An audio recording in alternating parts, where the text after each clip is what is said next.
हम जैसे अभी ग्रेजुएशन के छात्र, हमारे पास कोई इनकम का जरिया भी नहीं है। डे बाय डे पेट्रोल के प्राइस इंक्रीज़ होने से बार बार घर पे पैसे मांगने की वजह से भी दिक्कत होती है। आते हैं यहाँ, फिर कुछ भूख लगती है, हम लोग खाने को मन करती है, तो हम लोग के पास उतना पैसा बच नहीं पाता ना, क्योंकि हम लोग ऑटो में ही उतना यूज़ कर लेते हैं। आजकल के अंकल लोग, हाँ बहुत दिक्कत हो जाता है। डेली पेरेंट्स से पैसा मांगना डेली के लिए, तो रेगुलर ये कॉलेज भी डेली आना दिक्कत हो जाता है। जैसे जैसे गर्मी में तापमान बढ़ रहा है, वैसे वैसे ही देश की महंगाई बढ़ रही है। महंगाई के साथ साथ जो आम जनता तो त्रस्त तो है ही, लेकिन इसके अलावा एक अलग जो वर्ग है वो काफ़ी ज़्यादा परेशान है, और वो वर्ग है छात्रों का, विद्यार्थियों का।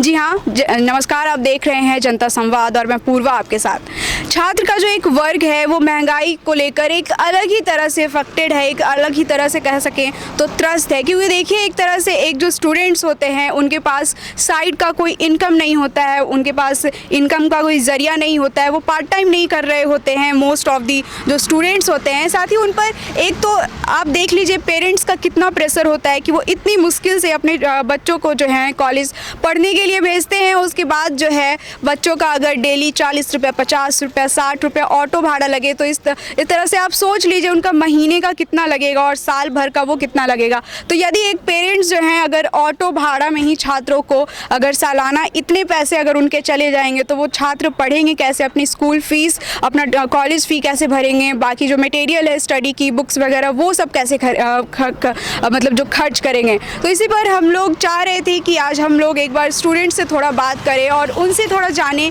कि उन्हें जो है ऑटो भाड़ा को लेकर, डीजल पेट्रोल में जो इतनी महंगाई बढ़ रही है उससे उनको क्या तकलीफ़ हो रही है। तो आइए एक बार हम लोग यहाँ पर छात्रों से मिलकर बात करते हैं और जानते हैं कि उनका जो दर्द है, अगर कोई नहीं समझ रहा है तो भी उनसे एक बार समझने की कोशिश करते हैं और उनको क्या दिक्कत हो रही है, क्या तकलीफ़ हो रही है, एक बार उनका हम दर्द शेयर करने की कोशिश करते हैं। तो यहाँ पर मेरे साथ जो है रांची कॉलेज यानी कि डॉक्टर श्यामा प्रसाद मुखर्जी की दो छात्राएं हैं। ये लोग जो है काफ़ी दूर से, मांडर से आती है, काफ़ी ज़्यादा समस्या हो रही होगी इनको। अभी जो है पेट्रोल और डीजल में इतना ज़्यादा इजाफा हो रहा है, उसके कारण आप ऑटो से आती हैं, कैसे आती हैं? बस से आते हैं। बस से आते हैं। बस का जो प्राइस है वो पहले आपको कितना देना पड़ता था, अभी आपको कितना देना पड़ रहा है? पहले तो 20 रुपीज़ में आ जाते थे, अभी 40 में आते हैं। पहले जो है ये छात्राएं पहले 20 रुपये ही देकर आती थी और अब जो है बस का किराया बढ़ गया है, जो अब इन्हें डेली 40 रुपये देना पड़ रहा है। 40 रुपये किराया देकर रोजाना कॉलेज आना कितना महंगा पड़ जाता है आपको? आने जाने में रोज दिन 80 रुपया लग जाता है। पापा क्या काम करते हैं आपके? किसान है। ये देखिए, ये जो है किसान की बेटी है और डेली अगर मान कर चलिए एक छात्र को जो किसान की बेटी है, जिसका घर में खुद ही जो आय है वो काफ़ी कम आता है, उसको डेली अगर बस का किराया जो है पढ़ने के लिए, मैं बता रही हूँ आपको, पढ़ने के लिए डेली 40 रुपये खर्च करने पड़े, तो महीने के कितने लग जाते होंगे, साल भर के कितने लग जाते होंगे, और वो जो किसान जो दिन भर पसीना बहाता है अपना खेत में, उसका कितना बचत होता होगा। किस तरह पर हमारे साथ DSPMU के कुछ और अन्य छात्र हैं जो यहाँ पर कॉलेज आते हैं, रोज़ाना आते हैं, कोई बाइक से आते हैं, कोई पैदल आते हैं। तो इनसे हम लोग जानते हैं कि ऑटो भाड़ा हो गया या फिर पेट्रोल डलवाने की बात हो गई, उनको जो है वो क्या तकलीफ़ हो रही है, कितना तकलीफ़ हो जाता है आपको? हम लोग को बहुत ही ज़्यादा तकलीफ होता है, जैसे कि डे बाय डे पेट्रोल के प्राइस इंक्रीज़ हो रहे हैं। हम जैसे अभी ग्रेजुएशन के छात्र, हमारे पास कोई इनकम का जरिया भी नहीं है। डे बाय डे पेट्रोल के प्राइस इंक्रीज़ होने से बार बार घर पे पैसे मांगने की वजह से भी दिक्कत होती है, और सबसे ज़्यादा पेट्रोल और डीजल के प्राइसेस बढ़ने से आम नागरिकों पर बहुत ही ज़्यादा इफेक्ट पड़ रहा है इसका। जी, आप कैसे आते हैं? मैं भी आता हूँ, स्कूटी से आता हूँ, लेकिन वही पेट्रोल के दाम बहुत ज़्यादा बढ़ गए। कल 105 था, 108 देख रहा था मैं, आज पेट्रोल भराने गया, बहुत प्रॉब्लम हो रहा है ये। आपका कोई इनकम का जरिया है साइड से? जैसे अभी तो पेट्रोल डलवाने के लिए आपको घर ही से पैसे लेने की ज़रूरत होती है, तो इसमें एक होता है ना मेंटल प्रेशर पड़ता है कि डेली क्या पेरेंट्स खुद इतना परेशान होते हैं, हम लोग के लिए इतना कर रहे हैं, और डेली उनसे खुद जाकर फिर एक तो पढ़ाई में पैसा लगा रहे हो, ऊपर से पेट्रोल के लिए पैसा लगा रहे हो, तो ये आपके लिए कितना वो हो जाता है, निराशापूर्वक? बहुत ज़्यादा हो जा रहा है, इसलिए अभी पब्लिक ट्रांसपोर्ट का यूज़ करने की कोशिश कर रहा हूँ मैं ज़्यादातर।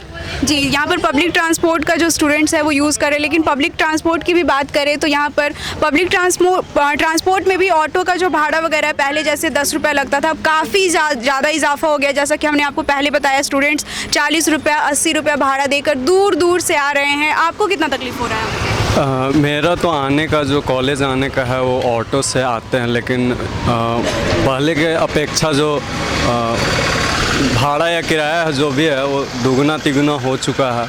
तो आने का भी खर्च पॉकेट पे जो बोझ है वो बढ़ते जा रहा।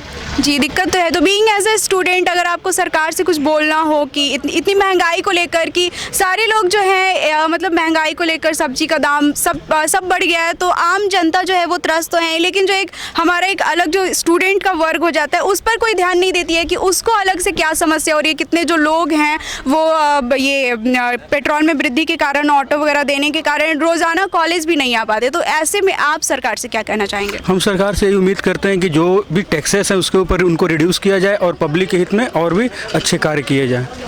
जी, तो यहाँ पर स्टूडेंट्स का कहना है जो अभी जो वर्तमान की सरकार है उनसे कि टैक्सेस वगैरह को थोड़ा रिड्यूस किया जाए और स्टूडेंट्स के बारे में भी थोड़ा सोचा जाए और उनका भी थोड़ा सा ध्यान रखा जाए।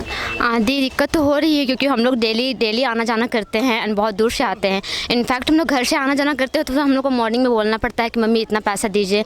प्लस जब हम लोग आते हैं अभी तो ऐसे भी समर सीजन चल रही हैं, आते हैं यहाँ फिर कुछ भूख लगती है, हम लोग खाने को मन करती है, तो हम लोग के पास उतना पैसा बच नहीं पाता ना, क्योंकि हम लोग ऑटो में ही उतना यूज़ कर लेते हैं। आजकल के अंकल लोगों को भी बोलना पड़ता है ना कि अंकल इतना पैसा मतलब कम कीजिए, तो वो लोग नहीं सुनते हैं। वो लोग बोलते हैं ना कि यही है, लॉकडाउन लग गई तो फिर ऐसे में इंक्रीज़ हो गया, ये सब बोलते हैं। और ये गलत है। मतलब कुछ लोग मतलब मानते हैं थोड़ा सा कि सोचते हैं ना कि स्टूडेंट है तो कुछ प्रॉब्लम है तो हाँ चलो सॉल्व कर रहे हैं, और कुछ लोग ऐसे होते हैं ना कि नहीं तुम ऐसा क्यों नहीं दे रही हो, वो बाकी लोग दे रहे तो तुम क्यों नहीं, तुमको भी उतना ही देना पड़ेगा, ऐसे बोलते वो लोग। आपके आसपास में और भी बहुत सारी ऐसी फ्रेंड्स होंगी जो ऑटो भाड़ा डेली ना मतलब डेली देने के कारण डेली जो है वो कॉलेज भी नहीं आ पाती हैं। हाँ, उनको देखकर कितना दुख लगता है? उनको देख के बुरा लगता है दी। वो लोग जैसे अभी हम लोग क्लास के भी हेड हैं अभी, तो उन लोग सब मुझे बोलती हैं कि आप नोट्स सेंड कर दीजिएगा ना, तो मैं उनसे डिस्कस करती हूँ कि क्यों ऐसा क्या प्रॉब्लम है, तो वो लोग मुझे शेयर करती हैं। तो दी देखिए, आप किसी को हेल्प करेंगे, पहले आप खुद का प्रॉब्लम सॉल्व करेंगे तब ना दूसरों को हेल्प कर पाएंगी। वो लोग बोलती हैं कि हम लोग डेली आ नहीं पाते, चलो ठीक है, उनका एक दिन प्रॉब्लम है तो मैं एक सॉल्व कर रही हूँ। अब मैं सब पूरे क्लास में सबको नहीं ना बता सकती कि देखो उनका ये प्रॉब्लम है तो आप सब मिलकर उनका हेल्प करो। मैं समझ सकती हूँ, मैं अंडरस्टैंडिंग हूँ इसलिए समझ सकती हूँ, बाकी लोग तो नहीं समझ सकते ना दी, इसलिए। बिल्कुल। तो यहाँ पर देखिए जो ये टॉपिक है स्टूडेंट्स का काफ़ी ज़्यादा सीरियस है। एक तरह आप खुद से सोचने की सोचिए कि जो स्टूडेंट्स हैं अभी के समय में 2 साल लॉकडाउन के बाद अगर कोई स्टूडेंट्स पढ़ने के लिए आगे भी बढ़ता है, इतनी दूर दूर से लोग मांडर से, खूंटी से जो है रांची में कॉलेजेस में पढ़ने के लिए आ रहे हैं, लेकिन उनके आगे में जो एक रेस्ट्रिक्शन लगा दिया जा रहा है, जो ऑटो भाड़ा का है, जो महंगाई का है, जो सरकार को काम करना चाहिए कि जो देश की बेटियां हैं, जो देश के छात्र हैं वो खुद पढ़े, उन पर एक तरह से सरकार की ओर से ही जो है रेस्ट्रिक्शंस लगा दिया जा रहा है, इतना महंगाई, इतना भाड़ा का, जिससे वो डेली जो है कॉलेज भी नहीं आ रही हैं। वो व्हाट्सएप पर बोल रही हैं कि मुझे नोट्स भेज देना, मैं नहीं आ सकती हूँ। कितना ज़्यादा जो ये टॉपिक है वो सीरियस है, लेकिन यहाँ पर देखने की बात ये भी है कि छात्र की जो समस्या है ये बहुत ही बेसिक सा लेकिन बहुत ही ज़्यादा सीरियस टॉपिक है। इस पर कोई भी जो है वो ध्यान नहीं दे रहा है। इसके कारण पढ़ाई जब छूटता है, क्लासेस छूटते हैं, तो उसका लॉस कितना होता है वो एक स्टूडेंट के अलावा और कोई नहीं जान सकता। हाँ, बहुत दिक्कत हो जाता है। डेली पेरेंट्स से पैसा मांगना डेली के लिए, तो रेगुलर ये कॉलेज भी डेली आना दिक्कत हो जाता है। जी, डेली पैसा मांगना काफ़ी ज़्यादा दिक्कत हो जाता है। आप तो पेट्रोल डलवाती होंगी, आपको कितना परेशानी होता है? बहुत परेशानी होता है, पैसा मांगने से घर से पैसा नहीं मिलता है तो फिर दिक्कत तो होता ही है, और पेट्रोल का दाम भी इतना बढ़ गया है तो प्रॉब्लम तो होता ही है। सरकार को क्या बोलना चाहेंगी छात्रों को लेकर, क्योंकि आप लोग डेली पेट्रोल डलवाओ, फिर ऐसे में आपको डेली कॉलेज आने में भी दिक्कत होती होगी? हाँ, कॉलेज आने में तो बहुत दिक्कत होता ही है, और सरकार को यही बोलना चाहेंगे, हर कोई यही चाहता है कि थोड़ा कम हो, यही चाहेंगे हम लोग भी कि थोड़ा कम कर दे पेट्रोल का दाम। बस। आपका क्या दुख है? हम यही कहना चाहते हैं कि सरकार थोड़ा इसमें ध्यान दें कि इतना दूर से आना पड़ता है और इसके लिए डेली पैसा मांगना पड़ता है, और ऐसे डेली रेगुलर आना है, तो हम यही कहना चाहते हैं कि कुछ कम करे सरकार। आपको भी डेली घर से पैसा मांगना होता होगा, आपको कितना दिक्कत होता है डेली मांगने में? वो डेली ऑटो आना जाना बहुत प्रॉब्लम क्रिएट होता है। एक ही ऑटो में 10 लोग को बैठा दिया जाता है, पैसा हमको तो बहुत दिक्कत होता है। पेट्रोल इतना दाम बढ़ गया, पहले 98 था, अब 110 हो गया है, 110 हो गया है। और फिर हम डेली आते हैं क्योंकि कॉलेज डेली आना पड़ता है रांची यूनिवर्सिटी में, तो डेली आ रहे हैं तो 1 लीटर पेट्रोल 2 ही दिन में ख़त्म हो जाता है, तो फिर बार भरवाना पड़ता है, इसलिए बहुत दिक्कत होता है, घर से पैसा लेना पड़ता है फिर। जी, तो मुस्कुराते हुए अपना दर्द बता रहे हैं। ये वोट देते हैं आप? हाँ, वोट देते हैं। पिछली बार किसको वोट दिया था? पिछले वही बीजेपी को दिए थे। बीजेपी आपके उम्मीदों पर खरी उतरी इस बार? नहीं, उतना तो नहीं है, जितना सोचे थे उतना तो नहीं है। तो कितना ज़्यादा तकलीफ हो रहा है आपको? तकलीफ तो सब कोई के हो रहा है, हमको क्या सब के हो रहा है। डीजल का पैसा वही जिस तरह से आप मुस्कुरा रहे हैं, आपको देखकर लग तो नहीं रहा है कि आपको तकलीफ हो रहा है? नहीं, तकलीफ क्या बात है, बोलिए ना इसको। तकलीफ सब के हो रहा है ना, हमको क्या सब के हो रहा है।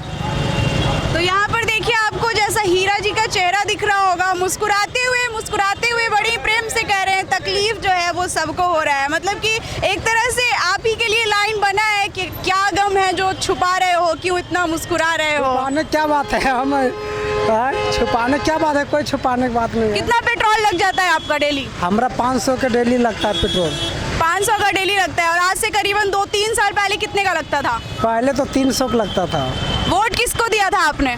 वोट तो दिया, वोट है उतना ख्याल है, फिर भी अंदाजन याद करके बताइए, वोट किसको दिया था आपने? वोट तो बीजेपी को दिए हैं। बीजेपी ने आपसे वादा किया था कि जब आप आएंगे तो महंगाई कम करेगी सरकार जो है, अब अचानक से आपको ऐसे धोखा दे दिया गया, क्या कहेंगे? ये बोलता है अपना, कोई भी होने, कोई भी बोलता है कि हम ये करेंगे वो करेंगे, कुछ नहीं करता है। ठीक है, खाली बोलने, मतलब जितने के समय में बोलेगा हम यह करेंगे, यह देंगे, इंदिरा आवास देंगे, भाई कुछ नहीं देता है जी। तो मतलब कि बीजेपी ने आपको वोट करते समय कहा था हमें वोट दो, हम आपका ये कर देंगे, ये कर देंगे, अभी पलट गई है। बोल तो रहे, सब कोई ऐसे बोलता है जो मतलब हम ये दो वो दो, पैसा लेगा, फिर तक बाद फिर अपना तो रास्ता। अगली बार आप बीजेपी को वोट दे रहे हैं? हाँ, देंगे। मतलब कि कुछ भी हो जाए, दाम कितना भी पार हो जाए, वोट तो बीजेपी को ही देना है। देंगे। इसका कोई मुख्य कारण? मुख्य कारण के बाद देखिए, हमारा पेट खाली रहेगा, ठीक है, अब मान लीजिए हम तो अपना पेट भरबे करेंगे, अब फिर अगर भरल रहेगा तो फिर उतना नहीं जो ये करेंगे, जो मतलब हौसले के चक्कर में नहीं रहेंगे, जो मतलब पेट भराने के चक्कर में। हमने पूछा, आप इतनी महंगाई बढ़ रही है, इसके बावजूद आप बीजेपी को ही अगली बार वोट देंगे, क्यों? क्यों देंगे? मतलब आपको नहीं लगता है कि दूसरी सरकार को मौका देना चाहिए, अगर वो महंगाई को कम करे तो? महंगा काम करेगा तो किसी के भी दे सकते हैं, जिसे जे महंगा कम करेगा उसी के देंगे, ऐसा बात क्या है जी। तो ये हमारे साथ हीरा जी है, जो बड़े ही खुश होकर मुस्कुरा कर बोल रहे हैं कि उनको दिक्कत तो है बढ़ती हुई महंगाई से। 70 रुपये डलाते थे, अब पड़ जा रहा 95 रुपये। और ये जो भी आपके ग्राहक वगैरह जो पैसेंजर आते थे, पहले आप उनसे कितना जो है किराया वसूल करते थे, अब आपको कितना किराया वसूल करना पड़ रहा है? 10 जगह 20 करना पड़ रहा है। थोड़ा विस्तार पूर्वक बताइएगा कि किस तरह की समस्याओं को आपको फेस करना पड़ रहा है। जैसे कि ग्राहक भी बहुत बार बोलते होंगे ना कि इतना ज़्यादा महंगा हो गया, मतलब लोग आपस में बैठकर बात भी करते होंगे, इसको थोड़ा विस्तार पूर्वक बताइएगा। महंगाई के तौर पर भाड़ा का लेवल ज़्यादा कम हुआ है, भाड़ा ज़्यादा नहीं हुआ है। भाड़ा ज़्यादा नहीं हुआ है? 5 रुपए में पहले हम लोग रातू रोड जाते थे, अभी 10 रुपया 15 रुपये ऐसे देना पड़ रहा है। महंगाई कैसे नहीं हुआ है? महंगाई के तौर पर बहुत कम हुआ है। चलिए कोई बात नहीं, भैया जो है महंगाई से इतने ज़्यादा इफेक्टेड हैं कि उन्हें समझ नहीं आ रहा है महंगाई कम हुआ है या फिर नहीं हुआ है। यहीं भैया, आपको तो कुछ दिक्कत नहीं है, आपका बैटरी। तो अभी हमारे साथ यहाँ पर अमनप्रीत सिंह जी जुड़े हुए हैं। रोज़ाना उठो, अखबार में पढ़ो, पेट्रोल डीजल का दाम बढ़ गया है, फिर अगले दिन सुबह उठो, फिर देखो कि दाम बढ़ गया है। क्या तकलीफ़ हो रही है इससे, आपको कितना दुख हो रहा है? परेशानी तो होती है क्योंकि ट्रैवल करना, डेली काफ़ी ज़्यादा ट्रैवल करना होता है और per day I think 2 litre 3 litre जैसा पेट्रोल लग जाता है, तो डेली 300 रुपये 400 रुपये चले जाते हैं पेट्रोल में, तो और बहुत ज़्यादा ट्रैफिक भी रहता है, तो डेफिनेटली पॉकेट पे तो बहुत ज़्यादा इसका असर होता है। जी, पॉकेट पर असर तो हो ही रहा है, साथ में पेट्रोल डीजल को अलग से अगर साइड में करें तो महंगाई और भी काफ़ी जो सारी चीज़ें हैं, सब्जी का दाम हो गया, फल का दाम हो गया, सभी चीज़ों में बात करें। अभी जो युवा वर्ग है, पिज़्ज़ा को लेकर मानकर चलिए, आपका जो वेज लोडेड पिज़्ज़ा जो 95 में आता था वो 155 में हो गया, काफ़ी ज़्यादा समस्या है। उन सब पर थोड़ा आप विस्तार से बोलिए। हाँ, प्राइस राइस तो काफ़ी ज़्यादा इधर, और सबसे बड़ी प्रॉब्लम है कि जस्ट कोविड के बाद अभी लोग नॉर्मल हो रहे हैं। कोविड में बहुत ज़्यादा असर पड़ा है सबके बिज़नेस पे एंड सबके इनकम पे, तो आई थिंक उसके बाद ये डबल मार पड़ रही है पॉकेट पे, तो काफ़ी ज़्यादा ये प्रेशर है। और यूथ के लिए तो डेफिनेटली, क्योंकि लिमिटेड अमाउंट ऑफ मनी रहता है, पॉकेट मनी बहुत लिमिटेड होती है, उसमें इतना सारा खर्च करना बहुत मुश्किल है। है। तो आई थिंक ये बहुत अभी सिचुएशन काफ़ी ज़्यादा बुरी है अगर देखा जाए इकोनॉमिकली। तो सरकार से क्या बोलना चाहेंगे? सरकार से यही बोलना है कि जो कुछ भी प्रयास हो सकते हैं और अफेक्टिव प्रयास होने चाहिए, ऐसे नहीं कि टेम्परेली आप सब्सिडी देके किसी चीज़ को अगर सप्रेस करने की कोशिश करें, वो कोई सॉल्यूशन नहीं है। कुछ परमानेंट सॉल्यूशन देखना चाहिए और डेफिनेटली अभी फ़िलहाल के लिए आई थिंक प्राइस राइज ना किए जाए किसी भी चीज़ के लिए तो ज़्यादा बेहतर होगा, ताकि कोविड के बाद का जो अभी भी लोग डरे हुए हैं, क्योंकि अगर अभी भी आगे कोई वेरिएंट कोविड का आता है तो वो फिर से इकनॉमी को फिर से प्रेशर देगा। तो आई थिंक और हमारे जो भी आस पड़ोस के देश है, अभी जो कंडीशन चल रही है सबकी इकोनॉमिकली बहुत पुअर है।